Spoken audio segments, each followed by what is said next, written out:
നാം കർത്താവിന്റെ ഹാലലിയ മക്കളാണ്. കർത്താവായ യേശു ക്രിസ്തു മുഖാന്തരം ഒരു വിശുദ്ധ പദവിയിലേക്ക് മാറി ദൈവമക്കളാണ് നമ്മൾ ഓരോരുത്തരും. നമ്മൾ ഓരോരുത്തരുടെ ഉത്തരവാദിത്തമാണ് സ്നേഹിക്കാനുള്ളത്, സ്നേഹിക്കുവാൻ. ഒന്നും കാണാതെ, പ്രതിഫലം ഒന്നും നോക്കാതെ. കർത്താവായ യേശു ക്രിസ്തു എന്തെങ്കിലും ആഗ്രഹിച്ചതാണോ? നമ്മുടെ പാപത്തെ, കടുഞ്ചുമപ്പായ പാപത്തെ ഹിമം പോലെ കാൽവരിയിൽ വെളുപ്പിച്ചത്? അത് ഏറ്റെടുത്തത് പ്രതിഫലം നോക്കിയിട്ടല്ല. നമ്മളും അതുപോലെ തന്നെ. ഹല്ലേലൂയ.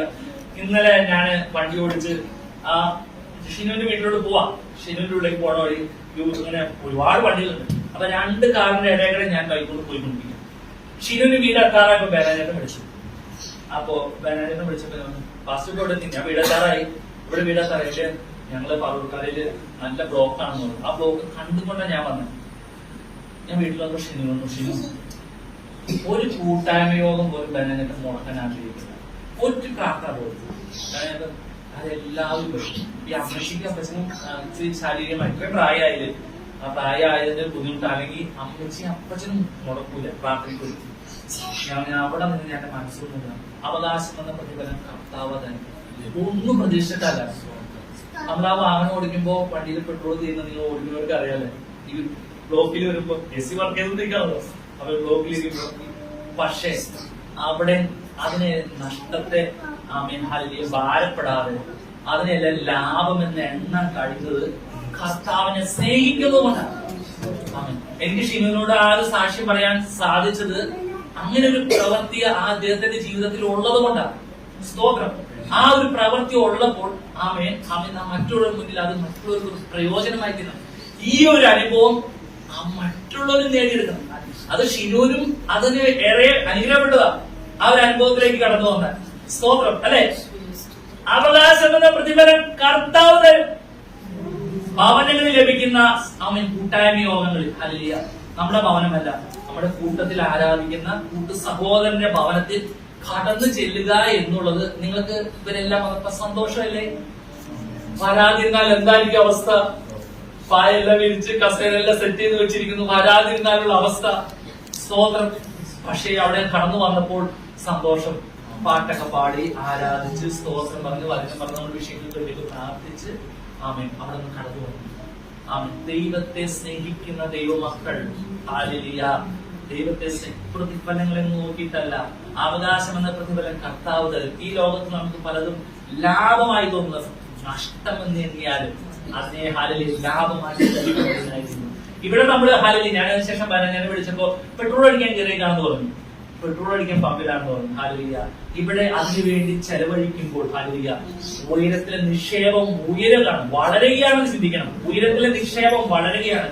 നോഹയുടെ നിക്ഷേപം ഭൂമിയിലായിരുന്നോ? നോഹയുടെ നിക്ഷേപം ഭൂമിയിൽ ആയിരുന്നോ? ഭൂമിയിലായിരുന്നോ? ഭൂമിയിലുള്ള എല്ലാം പെട്ടകത്തിന് വേണ്ടി ചെലവഴിച്ചു. ഒരു മടിയും കൂടാതെ ഉയരത്തിലെ നിക്ഷേപം വർദ്ധിക്കുവാനിടയായി തീർന്നു. ഹല്ലേലൂയ. എന്നെ കേൾക്കുന്ന പ്രിയമുള്ളവരെ, ഹല്ലേലൂയ. കർത്താവായ യേശു ക്രിസ്തുവിന്റെ സ്നേഹത്തിലായിരിക്കുന്ന ദൈവമക്കൾ നമ്മൾ ഓരോരുത്തരും ഹല്ലേലൂയ കൂട്ടുകാരനെയും കൂടെ സ്നേഹിക്കാനുള്ള ഒരു മനസ്സ് നമുക്ക് വേണം. നമ്മെ പോലെ തന്നെ നമ്മുടെ കൂട്ടുകാരനെ സ്നേഹിക്കുവാൻ. കൂട്ടുകാരനോടുള്ള സ്നേഹം എന്ന് പറഞ്ഞത് കളങ്കമില്ലാത്ത സ്നേഹമായിരുന്നു. കൂട്ടുകാരനെ ഒരിക്കലും ചതിക്കുവാൻ നമുക്ക് കഴിയില്ല. കാരണം നമ്മൾ അതുപോലെ ഹല്ലേലൂയ അവനെ സ്നേഹിക്കുന്നുണ്ട്. എന്നതുപോലെ തന്നെ നാം മറ്റുള്ളവരെ സ്നേഹിക്കുവാൻ, തുറന്ന മനസ്സോടെ സ്നേഹിക്കുവാൻ നമുക്ക് കഴിയണം. കർത്താവായ യേശു ക്രിസ്തു കാണിച്ചെന്ന മാതൃക അതാണ്. യഹോവയുടെ സകല വിശുദ്ധന്മാരുമായുള്ളവരെ അവനെ സ്നേഹിപ്പിൻ. ഹല്ലേലൂയ. ആമേൻ. അതിനോട് ബന്ധത്തിൽ ഓടിച്ചു വായിക്കാം. ഗലാത്യലേഖനം 5-ാം അധ്യായം 14-ാമത്തെ വാക്യം വായിച്ചു.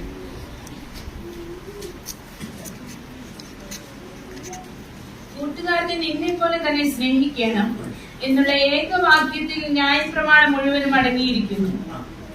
നിങ്ങൾ അന്യോന്യം കടിക്കുകയും തിന്നു കളയുകയും ചെയ്താലോ ഒരുവനാൽ ഒരുവൻ ഒടുങ്ങിപ്പോകാതിരിക്കാൻ സൂക്ഷിച്ചുകൊള്ളി. നോക്കിയേ, നമ്മുടെ കൂട്ടുകാരനെ നിന്നെ പോലെ തന്നെ സ്നേഹിക്കണം. എന്നെ പോലെ തന്നെ ഞാൻ എന്റെ കൂട്ടുകാരനെ സ്നേഹിക്കണം. അങ്ങനെ കൂട്ടുകാരനെ സ്നേഹിക്കുമ്പോൾ ഈ ന്യായപ്രമാണം അതിന് നിവർത്തിക്കുക. ഈ പ്രമാണം അതിന് നിവർത്തിക്കുക. കർത്താവായ യേശു ക്രിസ്തുവിന്റെ സ്വഭാവം എന്താണെന്ന് ചോദിച്ചാൽ നമുക്ക് എന്ത് പറയാൻ പറ്റും? കർത്താവായ യേശു ക്രിസ്തുവിന്റെ സ്വഭാവം സ്നേഹമാണ്. God is love. ദൈവത്തിന്റെ സ്വഭാവ സ്നേഹമാണ്, ഭാഷ സ്നേഹമാണ്, പ്രവൃത്തി സ്നേഹമാണ്. ആ കർത്താവായ യേശു ക്രിസ്തുവിന്റെ രക്തത്താൽ വീണ്ടെടുക്കപ്പെട്ട ദൈവമക്കളാൽ ഞാനും നിങ്ങളും നമ്മളുടെ സ്വഭാവവും നമ്മളുടെ ഭാഷയും നമ്മളുടെ പ്രവൃത്തിയും സ്നേഹമായി തീരണം. ആ സ്നേഹത്തിലൂടെ കടന്നു വരുമ്പോൾ അനേകർക്ക് നമ്മളൊരു ആശ്വാസമായി തീരുകയാണ്. സ്നേഹത്തിലൂടെ കടന്നു വരുന്ന ഹല്ലേലൂയ ദൈവമക്കളെ, അവരെ എന്താ ദൈവം ചെയ്യുന്നത് അറിയാമോ? യഹോവ വിശുദ്ധന്മാരെ കാക്കുന്നു. യഹോവ വിശുദ്ധന്മാരെ കാക്കുന്നു, പരിപാലിക്കുന്നു. ആമേൻ. ആ വിശുദ്ധിയുടെ പദവിയിൽ ജീവിച്ചാൽ ഹല്ലേലൂയ ഈ ഭൂമിയിലെ എന്തെല്ലാം ക്ലേശങ്ങളും നഷ്ടങ്ങളും വന്നാലും അതിനെല്ലാം ലാഭമാക്കി തീർക്കുന്ന ഒരു വലിയവനായ ദൈവം എന്നോടും നിങ്ങളോടും കൂടിയുണ്ട്. ഈ കർത്താവിന്റെ കാര്യങ്ങളിൽ നാം നമ്മെ തന്നെ ഒന്ന് സമർപ്പിച്ചാൽ ഹല്ലേലൂയ അത്ഭുതങ്ങളാണ് നമ്മളിലൂടെ കടന്നു വരുന്നത്. അത്ഭുതങ്ങളിൽ ഹല്ലേലൂയ. എന്നെ കേൾക്കുന്ന പ്രിയമുള്ളവരെ, അതുകൊണ്ട് തൊട്ട് താഴെ വായിക്കുന്നു, യഹോവയിൽ പ്രത്യാശയുള്ള ഏവരുടെ ധൈര്യപ്പെട്ടിരിപ്പിൻ, നിങ്ങളുടെ ഹൃദയം ഉറച്ചിരിക്കട്ടെ. ഹല്ലേലൂയ. ഈ വിശുദ്ധിയുടെ പദവിയിൽ ജീവിക്കുന്ന ദൈവമക്കളോട് പറയാ, ആമേൻ ആമേൻ.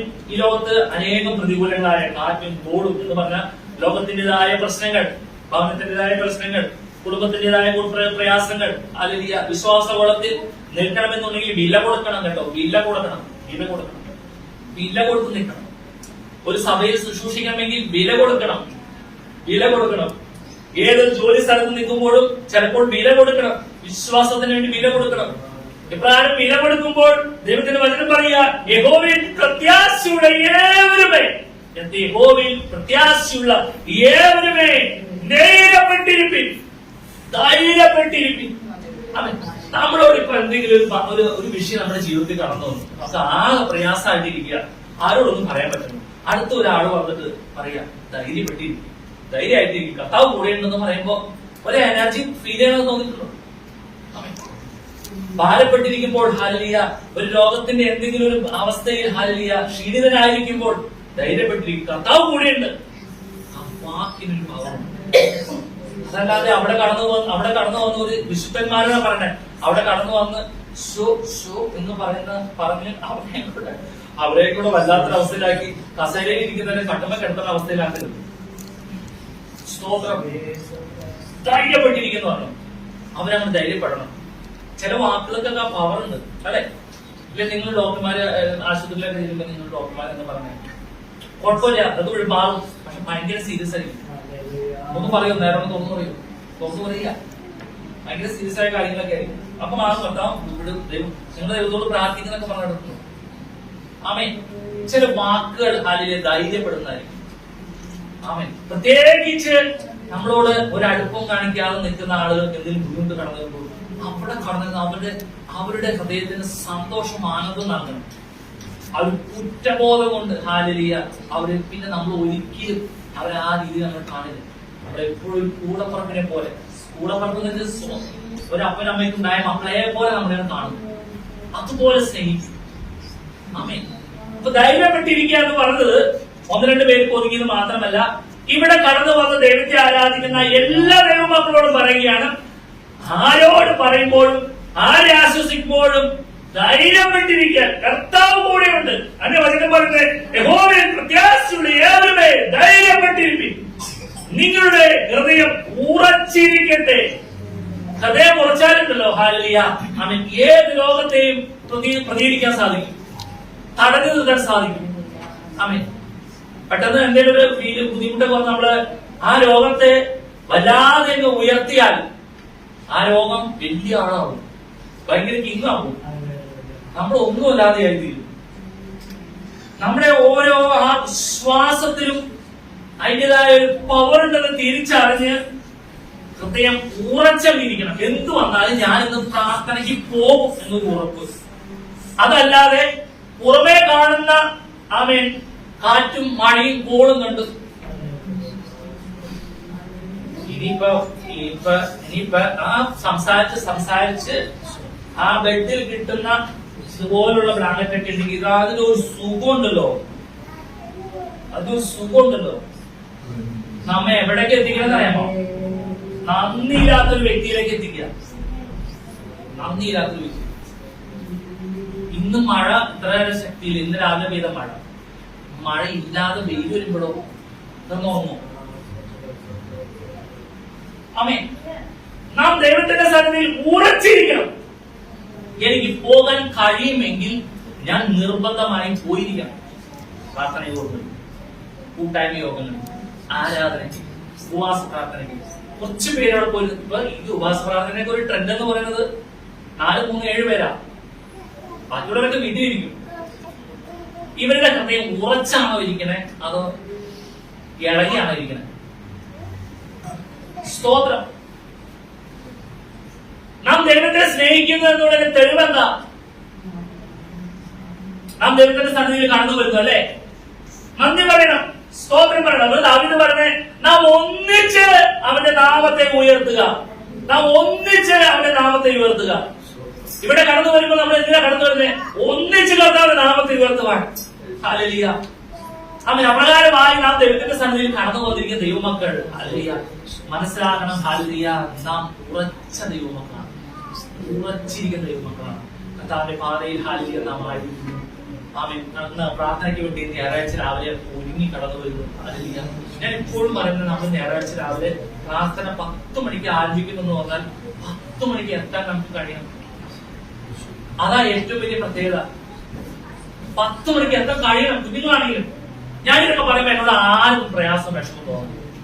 നമ്മൾ 10 മണിക്ക് പ്രേയർ ആകുന്ന ആ സമയത്ത് ഹൃദയം ഉറച്ചിരിക്കാത്തതുകൊണ്ടല്ലേ 10:15 ആവണത്, 10:10 ആവണത്, 10:30 ആവണത്. ഇതിന് കാരണം എന്താ? ആ ഹൃദയത്തിന് അതിൻ്റെതായ ഒരു ഉറപ്പില്ലാത്തതുകൊണ്ടല്ലേ. ഉറച്ച ദൈവമക്കൾ എന്ത് ചെയ്യും? പ്രാർത്ഥിച്ചൊരുങ്ങി സമയത്തിന് കടന്നു വന്ന് കർത്താവിന്റെ സന്നിധിയിൽ മുട്ടുമടക്കും. ഇവിടെ കടന്നു വന്ന് നാട്ടുവിശേഷം പറയുന്നത് ശരിയാണോ തെറ്റാണോ? ദൈവസന്നിധിയിൽ കടന്നു വരുന്നത്, കർത്താവിന്റെ